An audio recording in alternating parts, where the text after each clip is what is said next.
Hello and welcome to Guitarist Magazine. My name is Jason J. Rock Houston, and we can be found on the web at www.guitarist.com. Today, once again, we have a longtime friend of ours, Tom Collier, the lead singer, the guitar player, and the principal songwriter for the band Held Hostage. We've interviewed Tom many times over the years, and in fact, I think the last interview we did, Tom, might have been just 2 or 3 months ago. But like I said, we always love having you back, and your publicist, he's also a good friend of ours, asked me if I'd mind interviewing. I said, of course not. Tom is more than welcome anytime. So you're still out promoting your great new album, Great American Rock. And I got to tell you, Tom, I don't know how you came up with such a title, but like it is so fitting. I mean, first of all, the new album just kicks ass. And what I love about it, it's like a lot of albums when I was growing up. You know, a lot of my favorite classic albums. What I mean by that is albums used to be made back in the day where, I mean, you take even something like Kiss Destroyer or Michael Jackson Thriller.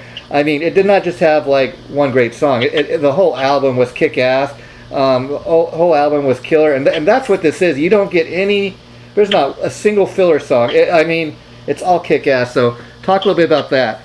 Sure. Well, when I was writing Great American Rock, and that's what it was all about, getting back to American rock and roll, you know. And we brought in one of the greatest American singers, you know, Tim Ripper Owens. Yeah. It really worked. But when I was writing the album, I wanted to get back to the roots of rock and roll, American rock and roll. I just wanted to come out and just every song. I loved albums like the Boston's first album. Oh yeah. Every song on that, you know. I mean, there was albums like that. Album, you know? I wanted to come out and put that album out there to kick ass. But I wrote another album that's going to be even better, my next one. But we'll talk about Great American Rock right now. I mean, you talk about 2 weeks ago, 6 of the songs charted on Billboard and Active Rock charts. Half of our album charted. I've never heard of that. I mean, when they sent us the report from the radios, they said, you understand 6 of your songs, half of this album is now charting on Billboard and Active Rock charts around the country. I was like, wow. That was amazing. And then in the top 500, we were in the top 500. One of the songs charted to 146, you know? I mean, you know, that's quite an accomplishment, especially a band such as Held Hostage. I mean, you guys are kind of obviously getting a lot more well known, but you're not like you know typical. I mean, Boston, for example, you mentioned they may have sold a few more records, but I don't even know if they can have that claim that they had six songs off the same album chart, you know, during the same week. At the same time. Yeah. At the same time. That was what was crazy. And who was the record company that put it out? Fire Rock Music Group. Great guys, very happy. We signed a 5-album record deal. It was a brand new record label, and Michael Brandvold's the publicist for him. It was a match made in heaven, exactly what I wanted. You know, I mean, I'm happy with Metal Mania Records, our last album deal. We left there on good terms. We shook hands. Yeah. Everything was good. I wanted to take it to the next level, and when I got a chance to, Fire Rock, and with Michael being the publicist, it was just the icing on the cake, you know. So it's really done well. You know, they've got a radio publicist on there, and everybody says the radio is dead, but we're getting played all over. I think 300 stations is carrying Held Hostage right now. Yeah, and you know, sometimes the publicist and people that are working with the band behind the scenes have a big role in that. Your publicist, you mentioned Michael Brandville. He's been in the business for quite a while. I mean, you and I were just talking about it before. We went online here to do the interview. And he's worked with, like, he did Kiss and Ozzy's whole. He set them up online when they first got on the internet years ago, when that was first becoming a big thing. He's worked with a lot of, he helped set me up with a lot of great artists. And what's interesting is another band he's worked with recently, Voodoo Moonshine. They're on this label Dark Star Record, and their band that's been around for a while, but people kind of forgot about them. They came back after about 10 or 12 years. And they're getting all kinds of awards. They're all over the internet. It's just amazing. Some of these bands just kind of come out of nowhere. Yes. And it has to do with the right publicist, the right timing, everything. As I said, our album has been we're just so excited about it. I mean, I never expected to do what it's done. I mean, I thought I wrote a great album. Yeah. I'm very proud of it. But I mean, when they told us 2 weeks ago, you have half of your album is charting at the same time in the top 500 in America, I was like, you've got to be kidding me. I mean, it's been 8 weeks in a row we've charted on Billboard. 8 weeks in a row we have charted. On Billboard. I mean, again, there's another band. I don't know if you've heard the band Vante, but again, they're one of these bands that are popping up. They got a lot of kind of name players, people that you're aware of, like Rev Jones, Scott McKellen, and And the thing of it is like they a relatively new band put out their debut album. They've had a song that charted as high as number 18 on the Billboard chart. Again, unheard of, you know. Yep. Well, we also we found out the album is up for 5 Grammys. We're in the selection round. It starts next week, the voting. But we have we're in 5 different categories for the Grammys this year. You know, we got Rock Album of the Year, wow. The Masters Metal Song of the Year, Metal Performance of the Year. Our song "You Rock Our Way" that has been charting on billboards is in the 200s every week. That's up for Rock Performance of the Year. Our song "Hold On" is up for Rock Song of the Year, and then our song "Rise," which is I wrote about suicide. Yeah. That song is up for Song of the Year. I mean, it's like it's crazy when we got the email. It's like 5 categories. I'm like, wow, this is just amazing. In the same week, they're telling us 6 of the songs have charted. And 5 of those songs are in those categories, you know. In this case, I guess it's like the famous saying goes, it's an honor just to be nominated in one category, let alone 5. But how were you made aware of this? Somebody from the Grammys gets in touch with you? So we got the email that said that we were in 5. Well, so we're in the selection round. We haven't been nominated yet. We just want to make that clear. Okay. But they sent us an email and said your songs this year, starting September 3rd, I think is next week. Yeah. These songs will be voted on in the Grammys. You have 5 opportunities here, and here's the 5 categories, and they sent them to me. Now, is this part of? I heard like with the Grammys, they have like different committees and different musicians that are part of. Yes. Different musicians, Grammy voters all across the country. So it's all they have to be members to vote on it. Yeah, and it's kind of interesting because typically, when stuff like that is nominated for the Grammy, typically it's not like a hard rock band, especially kind of a newer hard rock band. It's typically like mainstream artists, pop art, even more rap artists you would think would get. So that's amazing, in itself. Yes, and it has been that, but we're hoping to change that trend this year. We're really and we're just honored to even be mentioned in it. I bet, because we're honored to be in it. I bet when you got that email, you're like, "Oh, this is a joke. You got to be kidding me!" Yeah. Well, this has happened to us. That happened with his Epic though too. Yeah. Epic was the same way. We were in the Grammys for Epic, which I was surprised. They did send us the same email. I think there was 5 or 6 categories with our album Epic. Yeah. In 2020 we were in there, but it was during COVID and all that stuff. Yeah. But this album's really got a lot of traction. I'm very happy with it. No matter what happens, I'm so proud of the guys that played on this. Scott, Jeff, Dave, and myself, and of course Ripper. We gave it our all effort, and I record a little bit differently. I did Epic the same way as I did this one. Yeah. I record these live with quick tracks. Oh, interesting. I want the album to have that live energy feel. Yeah. So we're in the studio. Everybody's in different booths. We can see each other, hear each other, see it, but we're playing at the same time. It's funny you say that because I don't know. You're probably about the same age as I am, but I can tell you when I was growing up, that's how they made records back in the day. A lot of those records that I was mentioning. You can, to me, I mean, I don't know if I'm wrong here, but to me, I think you can tell when a band is in the same room as opposed to when everybody's kind of checking in and doing their parts separately. I mean, that's a modern way, and it sounds good, but I do think there's a difference. Sure, and it almost sounds mechanical to me. I mean, I've recorded that way. I recorded our EP like that in separate rooms, and I hated it. And I said, that was done. I said, this is not going to happen again. I didn't like the sound of the band, and we had a producer come in. He did a great job, but I didn't like the sound that it came out. So I went back in, tore the songs apart, and redid them myself. I said, I'm going to produce these albums myself, and I'm very happy with the way they came out. And would you say doing it that way too? You're in the studio, everybody's in the same room together, so it gives you more of a chance to kind of jam the songs out, and you kind of get a chance to see the songs kind of develop rather than just everybody kind of singing their part in. Absolutely, and you're feeding off each other too. It's like we're looking at each other, we're smiling, we're getting down, we're rocking, and you're staying focused too. So it's so hard for some of the guys to sit in there. The first time I had to sit down with quick tracks by myself, these guys hired me to come in and do a recording for them, and I was like, well, where's the guys in the band? It's like, I mean, I did it, but it was just monotonous. And then their producer there kept telling me, oh, you need to record your song like 30 times. I said, I did a perfect track the first time. Why do you want me to play 30 times the same thing? But it's all good. Yeah, and let me ask you, Tom, how many years has it been between albums since Epic and this one? Was it about 3 or 4 years? It's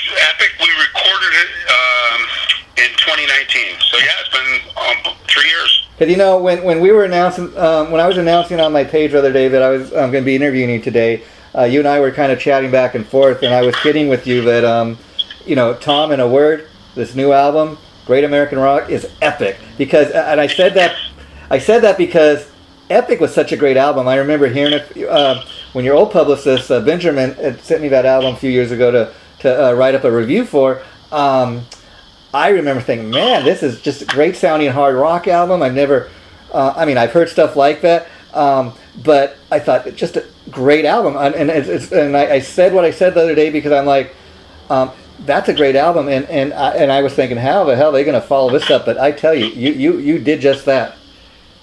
Oh, thank you. I wanted the music to evolve. Songs like The Master, things like that, were just a little bit different than what Held Hostage had done. But it's always been inside me. Because I got to make the point what I was just saying about kind of being able to top Epic, and that's quite a crowning achievement. Because even as a great band like Def Leppard, all these years later, they've been trying to top Hysteria. They put out great music. Don't get me wrong, but they haven't topped that one just yet, and that's kind of I guess the bar they set. Yep. Yeah. No, that's what I mean. A lot of people said to me after Epic, he said, "You're not going to be able to top that," and I said, "Well, I like a challenge." I said, "I've got it in me, and I've got a lot more in me." Now it's you were also mentioning the song. Let's see, "You Rock Our Way." Now I was reading just before calling you to do the interview today that you guys have a show. Speaking of Tim Ripper Owens coming up, you mentioned September 3rd, which is this coming Saturday, and you guys will be shooting a music video for that song. So let's talk a little bit about that. So the song's been 8 weeks in a row on the charts. Just that song itself. Yeah. Since the first week it was released, it hit the charts, and so the record company wanted us to do a video on it. So we're bringing in some beautiful models. We got some muscle cars. We got just this crazy time. We're playing an outdoor show. Weedsport, New York, used to be the biggest rock city in the state. Yeah. I mean, there was a saying, it's summer when they're rocking in Weedsport. Everybody's been there, from Motley Crue to Def Leppard, you name it. Ozzy, everybody's played Weedsport. Well, it shut down years ago, and they've got a new venue they've built there with an outdoor stage, and we're the first band coming in there. We're going to christen that with our video and lots of crazy rock and rollers, man. It's going to be a fun night. Ripper's coming in to sing with us, because Ripper's going out on tour afterwards. Ripper's going to South America, and he's going to, I think he's a month in Australia after that. I heard the new solo single he put out. I can't wait for the rest of that to come out. I mean, it just sounds killer. Oh, yes.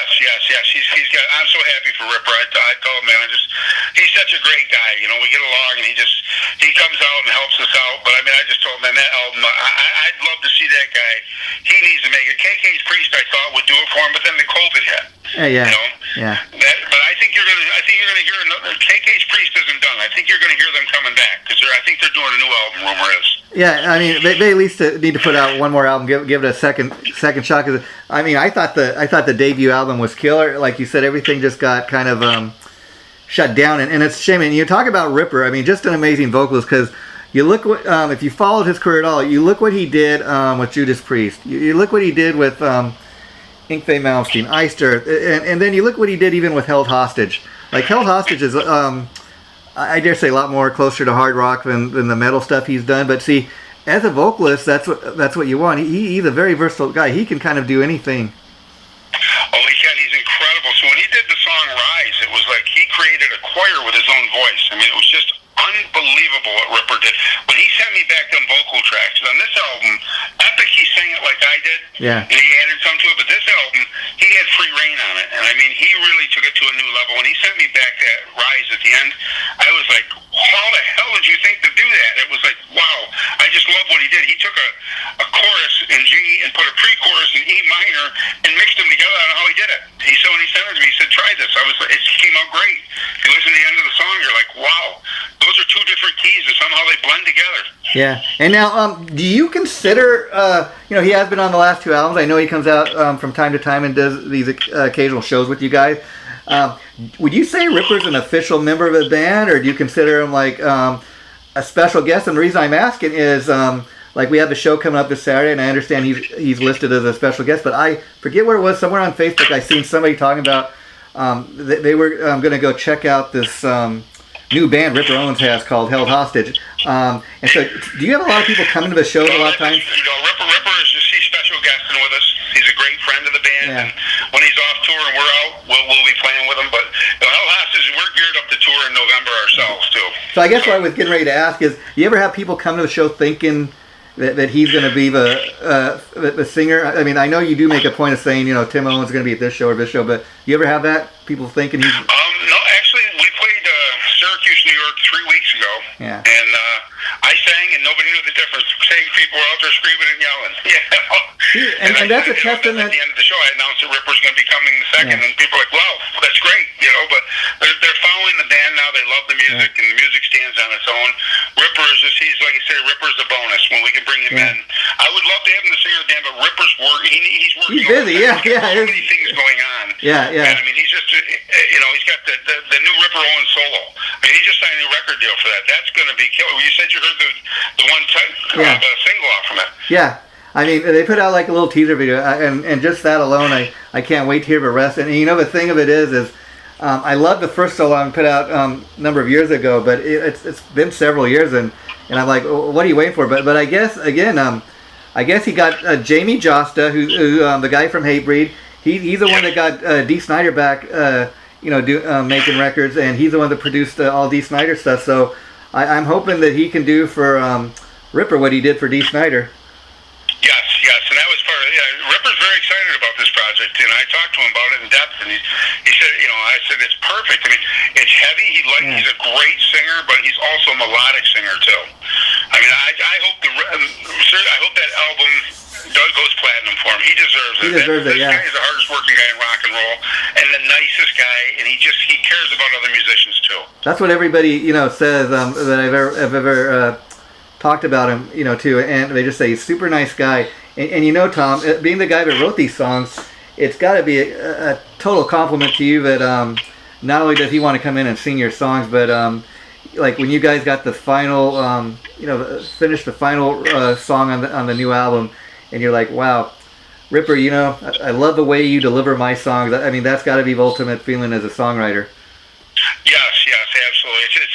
He's just a pleasure to work with, and he was a perfect fit. And so I had a singer that I was working with to sing this album, but it just didn't have the right fit to it. Yeah. And I was like, it just wasn't going to work. And people let politics and things like that control their lives. Yeah. And that's what happened. Everything with him, he became, a great guy. Yeah. But it just didn't work out. That's what I'll say with him, and I wish him the best. Yeah. But Ripper was available. I talked to Ripper, and he said absolutely he was singing. I sent him the new songs, and he loved them. This is different than what Ripper does. I mean, you've heard Ripper, scream machine, man, the guy. But he's also a great singer. Oh, sure, and I think what I'm really looking forward to hearing his new solo stuff is because it's been really a long time since he put like any type of solo music out. And in all the projects, as great as he is, the thing is, like, I can't wait to see, when Ripper Owens gets a chance to kind of write his own album, what that's going to sound like. Oh, absolutely. Because even in Judas Priest, the other guys... He's such a gentleman, too. I mean, he should be inducted in the Hall of Fame with Judas Priest. I mean, he's just such a gentleman about that. He deserves to be there. He was there for 8 years. Yeah, I mean, again, as great as those albums were, that's the thing. He was just kind of a singer. What I mean by that, the other guys are no, you don't write anything, we write it, and still he delivered the goods, as they say. Yep, absolutely. But he put his heart and soul into it. He does that with everything. Yeah. So I just tell you an example. I bring in a singer, and I've worked with many singers.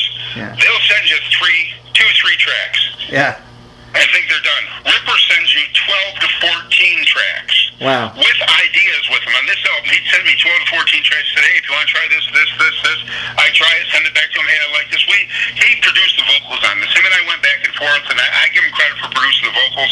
I say, here's what I want to try, and he's like, great, But he always delivers more than what you ask for. Yeah. He's totally dedicated to his craft, as they say, and then I seen you guys also. I know it's been out a while, but you also have a lyric video with Ripper in it for the song "We Rock Hard," and it's kind of interesting because "We Rock Hard" to me that's a great rock anthem.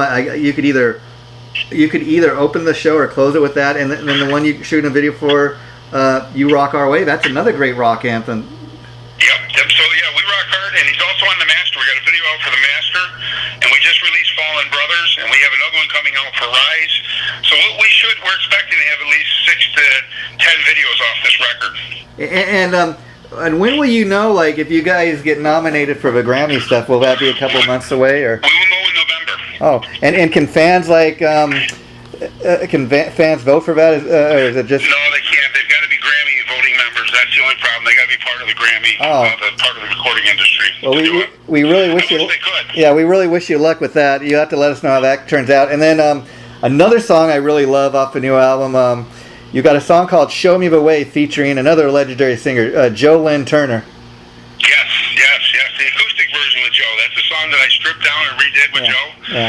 And Joe was a great singer. And Joe and I worked together before. And then I called him and said, "Listen, I want to redo this." And he was fine with everything. He said, "Let's do it. What are we gonna do?" I said, "I really wrote that song to be more of an acoustic rock song." Wow. You know, and I stripped it down to more of a raw song, and Joe loved it. He's like, "Wow," because when I met Joe, he had just came off a USO tour. I was helping the Vietnam veterans and things like that, so it was a match made in heaven. Yeah, and you know, I love the beginning of that song. You know, for a lot of reasons. I mean, the part where somebody's like saying the Pledge of Allegiance, and it just gives it a real patriotic feel to it, and the rest of the song is killer too. But I mean, so those were children of veterans I used at the beginning. Wow. And at the very end of the song, it finishes off. There's Vietnam veterans, a Korean War veteran, a World War II veteran, Afghanistan veterans, Iraqi veterans. We brought in a whole bunch of veterans in to end that song. Wow. With us, yeah. So we wanted them to finish off with so they finished the Pledge of Allegiance. Because we're proud to be Americans, you know. And I'm tired of people saying they're ashamed to be American. Yeah, I mean, you know, again. I'll tell that to anybody. I don't care. I wear the American flag. I'm proud of it. You know? I mean, again, not to get political here, but I totally agree. That's when I heard that in the song, I thought that's great to have somebody that's not afraid to say they're proud to be an American. I mean, I can't stand, you know, the current president of the United States getting up there and saying, you know, the United States of America is a racist country and this and that, and I'm like, wow, what a way to lead the country, you know. No, but I think we got the same feeling about that. I just, some people were like, "Are you doing the Pledge of Allegiance?" You're damn right we are. I'm proud of it. Yeah, you see me out, I'm wearing a military shirt, I'm supporting the military, I've got the American flag on me, and I'm damn proud of it, and if anybody doesn't like it, they can kiss my ass. And I love that attitude, Tom, because, and I do not understand why, but so many people are on the flip side of that patriotic attitude. It's like, "Oh, you're holding up a flag, you're a racist," or something. What? I don't get that, but okay. Yeah, it's nonsense. It's turned into nonsense, and it's talking points, and to me, it's like we live in the greatest country. Why do you think people want to come here? Because we're the greatest country in the world. Let's not let it fold on us. So I wrote a new song that's going to go on the next album. Okay. And it's called "Stand Up America," and it's a kick-ass anthem that tells them, starting from the beginning, from Paul Revere's first ride, what's happening today, and it's time for us to stand up and be Americans. Oh man. Stand Up America. I can't wait to hear that. Now, let me ask you, as great as the new album is doing, I'm sure, if a record company wants you to work the album and tour behind and everything, but I'm also sure there's that pressure. Hey guys, you working on the new album? I've already written the new album. Amazing. And I'm writing more every day. So with Great American Rock, there was 11 songs that didn't make the album. Yeah, you know that reminds me of this other guy. Sean Peck. You probably have heard him. He's the singer. Yes, I know Sean. Yep. He's a singer and Deaf Dealer in Cage, and he's got a lot of projects. And he was telling me, like, I think when I interviewed him about a year or so ago, when COVID was still going on, he's like, I got like with COVID and all the lockdowns, I've got my next 4 albums already in the can. Nice. Yeah. That's the way it should be. So I say the next album's written. Yeah. But every day I'm writing new stuff, so it's subject to change. Like this album started off, there was a few more ballads on there, then I switched them, and then the Master came along. The Master, I wrote that at like 6 o'clock in the morning. I just got up out of bed, picked up the guitar, and wrote that riff, and I remember calling Scott Gregg saying, "Get your ass over here, I just wrote a killer riff, man. I got a new song." Yeah, and Tom, like, as hard as it was, I know, Top Epic, in a way, I think they're both great albums. Don't get me wrong, but I mean, you've done it in the fact that you've had 6 albums chart on I mean, 6 songs on the same album chart the same week on Billboard. Just I don't know of another band that's done that. So, do you think we will have more videos for those songs that have charted? Oh yes, we're shooting them left and right now. There's another video coming out in a couple weeks for Rise. We're shooting our whole shows live. Oh wow! I've got enough material to do probably. So I think we've got 4 videos out right now, 3 videos out. Yeah. So 4, 5, yeah. So there's 2 more. Yeah, we'll probably have 8 videos total off this album, which is pretty damn good for a bunch of rockers, you know. Yeah, and I was curious, like, and I think you got a great problem in, being the songwriter, and that you got a great original band, great original sound, and a lot of bands, you see them oftentimes will do a cover, and because they don't have enough material or whatever. But you're such a great writer that I don't think you need to do that. But is there a song you've ever wanted to cover? I'm trying to think. There really isn't. Yeah. I quit playing cover tunes years ago. Yeah. Everybody laughed at me. I mean, back in the 80s when I said, "That's it, guys, we're going original," they all said, "Well, we're never going to play." And all the guys laughed but me. I mean, okay. Yeah, that's a way. Guess what? They were standing out buying tickets to watch me open for any money. I mean, that is a way, for people just starting out to kind of make a living. But that's what my point is. I think you got a unique situation in that you write such great original material. You don't need to cover any famous songs. No. I mean, if I ever did a cover song, I'd want to do it with Ted Nugent. There you go. There you go. Yeah. Maybe I'll do maybe him and I'll do a rockin' version of "Hey Baby" or something like that. Yeah. Oh yeah. And I also brought up the song "Show Me the Way," not only because it features Joe Lynn Turner, but to me that kind of shows the two sides of Held Hostage. I mean, you can do a song like that, and then you can do something like Rock Hard or You Rock Our Way. I mean, those are kind of the two sides of the band. Yeah, absolutely. And that's why I told when I put this album together, I said I wanted to put together a diverse album, but I also wanted to keep it in the theme of the great American rock. America was I mean, you think about the 60s, 70s, 80s. I mean, sure, there was the British invasion and stuff, but America had some great rock bands too. God, people out there, they don't understand. I mean, and look at the 80s of the American rock bands that came out in the 80s. I mean, they're still all playing. Yeah, I mean, I listen typically to hard rock and metal stuff, but I also have a respect for stuff like the Eagles and Tom Petty. I mean, that stuff's all over radio. Tom Petty, love him. Love Tom Petty. We've heard that all our lives, and I think Tom Petty is a great example of what you're talking about, American rock. Maybe even Creedence Clearwater Revival. Oh yeah, absolutely. I mean, there's been some incredible bands, but the Eagles. I mean, what a great band, America. Yeah, I mean, there's been some incredible bands.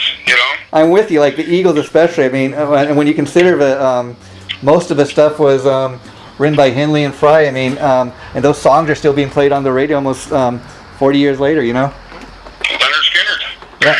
Yeah, Leonard Skinner, and Leonard Skinner at this point is kind of like the National Football League in the sense that it's almost a lot of original guys have passed on, but it's like different guys come and go, but it's almost kind of I don't know, like this guy's on the team this week, but almost like carrying on the Skinner flag, if you know what I mean. Yeah, relatives, cousins, brothers, Why? Yeah. I'm just happy to see those guys. I think there's just 2 of them left, or what was Washington? I think Washington. Washington's the last one. I think the piano player Billy Powell, he had a heart attack and died like I want to say like 10 or 15 years ago. Yeah. So there's only a few left, but hey, they continue on. Look at like Quiet Riot's out there still. Yeah, and they're doing without the singer, the drummer. They don't really even. Rudy Sarzo, kind of a semi-original member. He's it. Yeah. Yep. And so Rudy replaced. Who was the original bass player? Was probably don't even. Rudy's kind of thought of as original player because he's played on most of it. I watched it. Yeah, it was Chuck Wright. Yep, there was a couple guys ahead of Rudy. Yeah, I think Chuck Wright. And then when Rudy left, my friend Freddie Villano. Oh, okay. Who he's now the bass player for the Rods, but Freddie came play with us for a while. But he replaced Rudy for like 10, 15 years, and he went to D. Snyder, and then he did a couple shows with Held Hostage. Oh wow. Now he's with the Rods. He lives right up here. He lives outside Ithaca. Oh, but Raj, wow, I love those guys, and I've interviewed Carl a couple times. He's super cool. Carl was talking to me earlier today. Yeah. Carl was talking about my album, said he really loves the album, really happy the way it's going for me. Well, I am too, and Joe Lynn Turner, another great singer. I mean, I think you may have told us this, but how did you initially hook up with Joe? Was it just a matter of reaching out to him? Yeah, so what happened is I wrote the song, and Joe was just got back from the USO tour, and at that time he was in New Jersey. He lives in Belarus now, but he was in New Jersey, and my manager knew him and said, what do you think about you and Joe meeting? We talked on the phone a few times. Joe listened to the song, and then we cut the album. And then we did some live shows together too. So I'm assuming you were a Joe Lynn Turner fan already. Oh, absolutely. I love Joe Lynn Turner. I mean, obviously I'm a Dio fan, but Joe and Rainbow, and then Joe with Deep Purple. But Ronnie Dio was he was Rainbow. I mean, Ronnie Dio you can't get any better. I'm excited for his new movie to come out. Oh yeah, that's next month. I mean, I'm down to see. This month, September 28th, I think it comes out. Yeah, I mean, they just put out a cool. I mean, Wendy Dio just put out a cool like an anniversary box set of Holy Diver, and and it's definitely worth checking out. I mean, but I tell you, just can't never go wrong with Ronnie James Dio. And I seen him on that last tour he did with Sabbath, and I tell you, just amazing when you see a little tiny guy like that up on stage, powerhouse vocals coming out of that little guy, Sure. Well, him and Ripper became good friends because at the time Ripper was singing with Judas Priest and replaced Rob Halford, and Ronnie replaced Ozzy. The legend, both those guys replaced legends in those bands, so they became good friends. And I think Ronnie's wife Wendy was his manager too.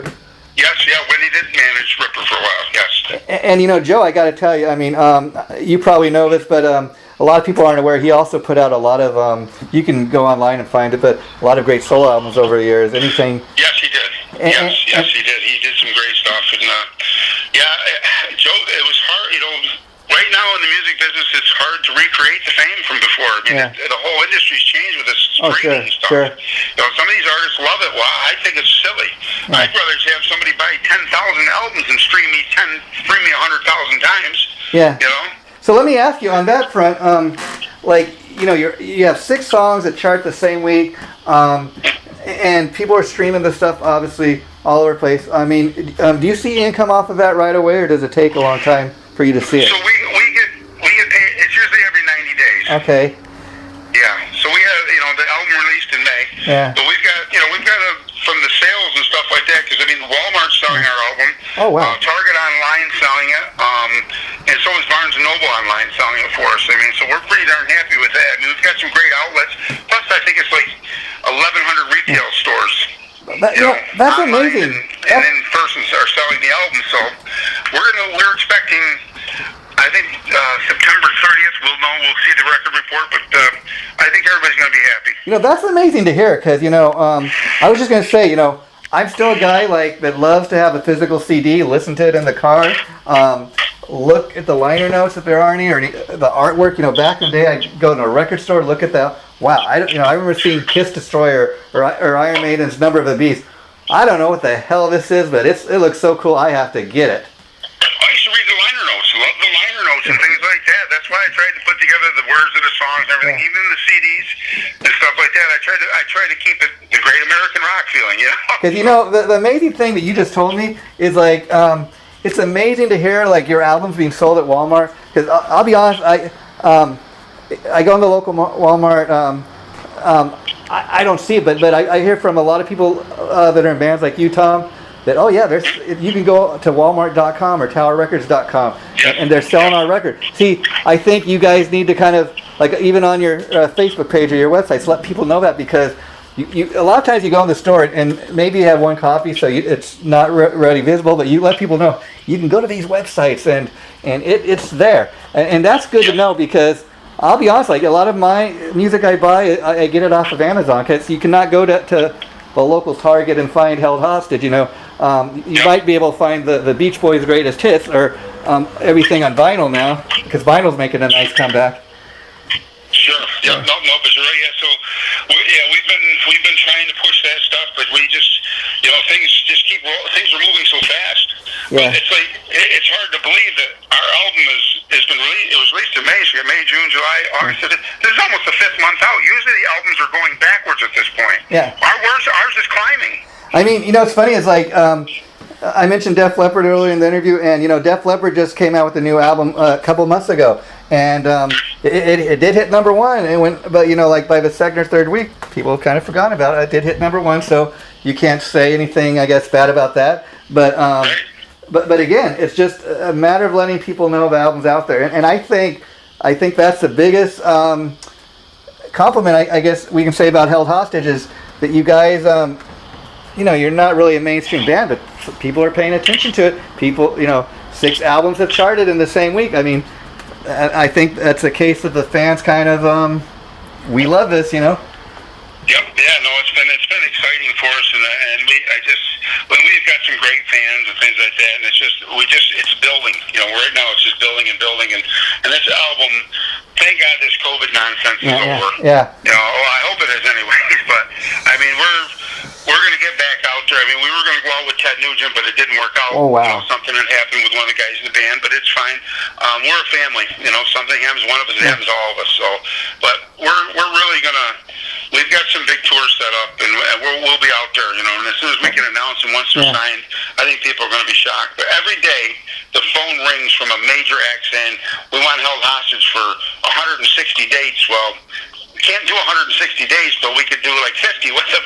But we have some other obligations too. Again, that's quite a problem to have. Not every band has that problem with having to turn things down. Yeah, you'd be surprised. There's not a day goes by that somebody doesn't call us and ask us if we'll go out and open.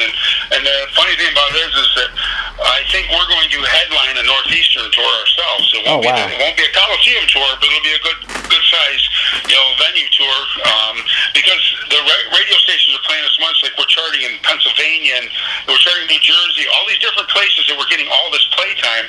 Well, the record company wants to take advantage of us. So right now we're working with a promoter to get us out to those states where we're hot right now. And we're getting I think Chicago's giving us 40 spins a week. And this is like a lot, but that is a lot. And this is 20 times a week Held Hostage is on their radio station. And this is an FM station. We got another station 20 times a week we're on there. We get the report every week, and you're just going, wow, these places are playing us left and right. I mean, the biggest station in New York, K-Rock, played half our album 2 weeks ago. They're an FM station. Wow. So have you heard in Los Angeles? I was just curious where I'm from. Are you guys getting any plays out here? We are. There's you don't see the report real quick. That doesn't matter. But that's good to know. But I know that in Palmdale and Lancaster, California, there's a radio station, KSSI, was playing us a lot. Oh wow. I mean, there's a ton of places that were getting played.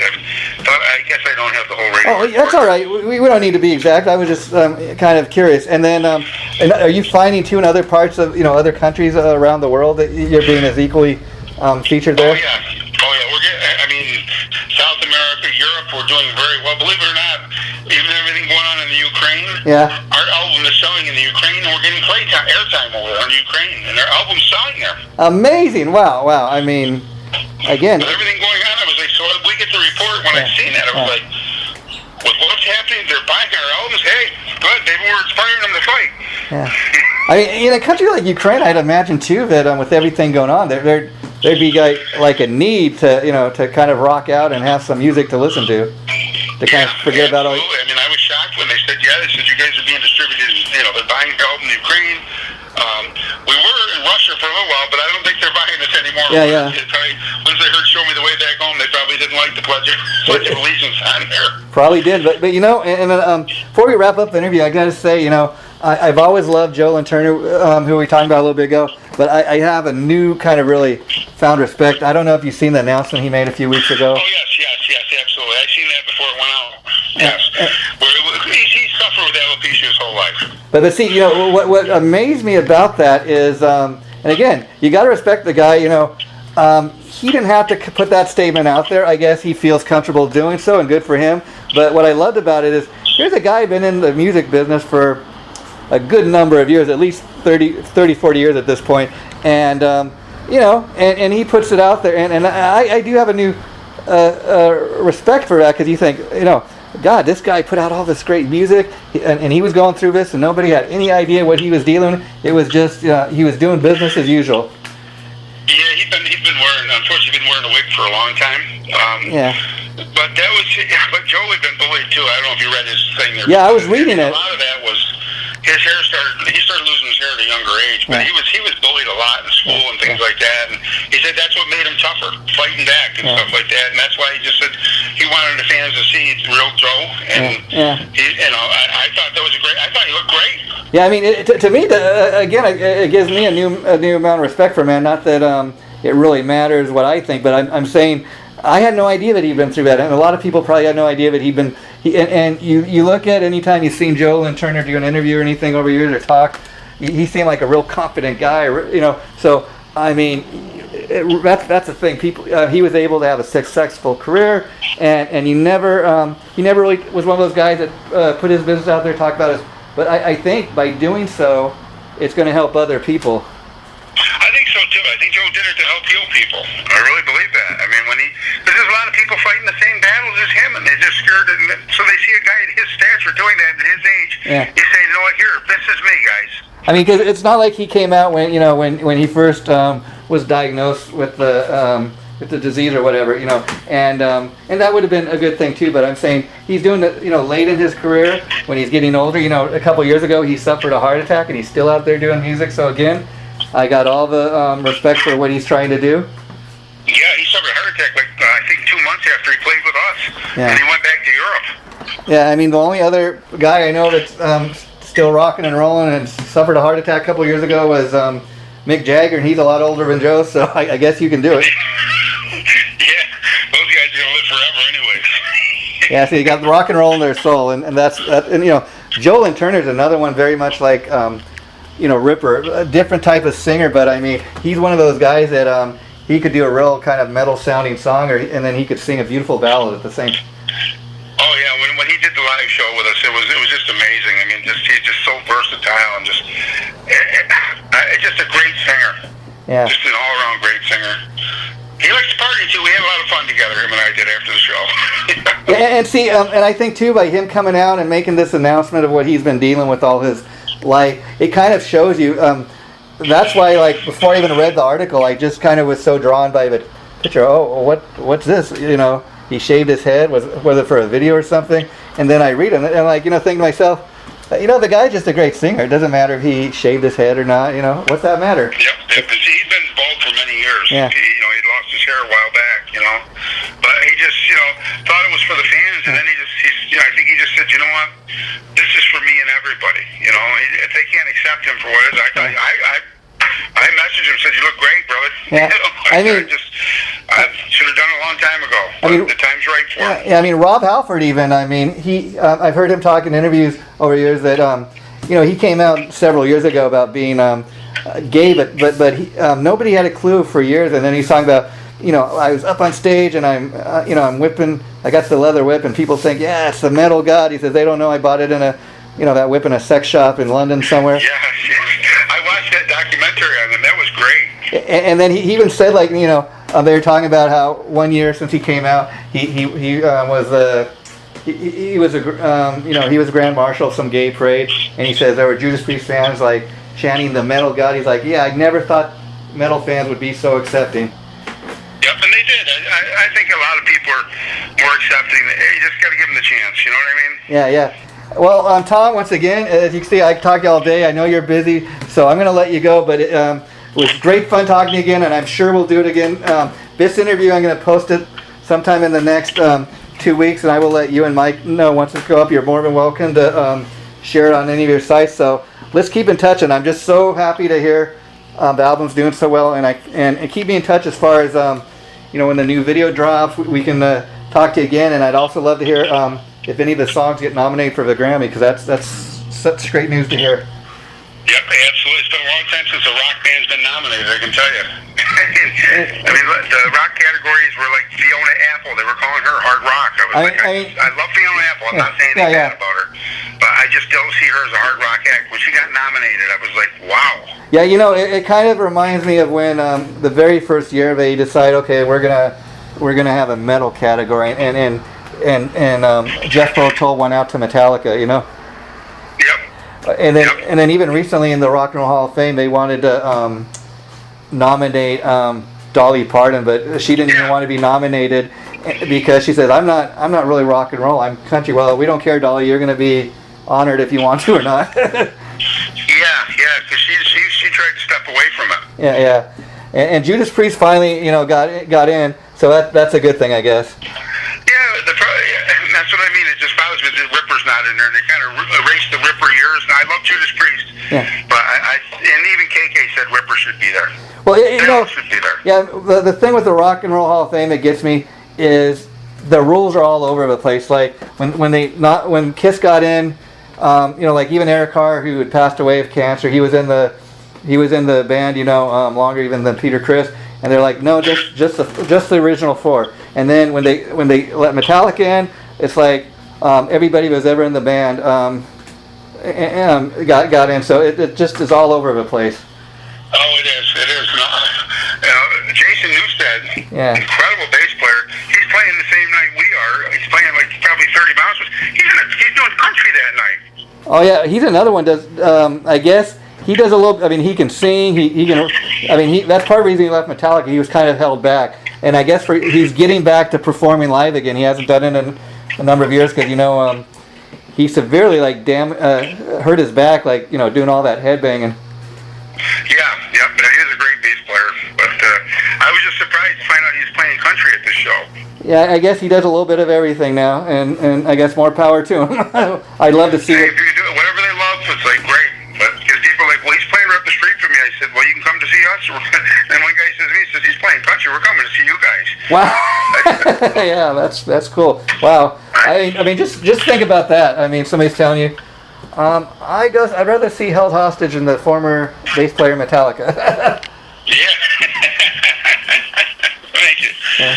Well, Tom, you take care, my friend, and like I said, I'll be talking to you again down the line. Take care. Okay, thanks, brother. Bye-bye.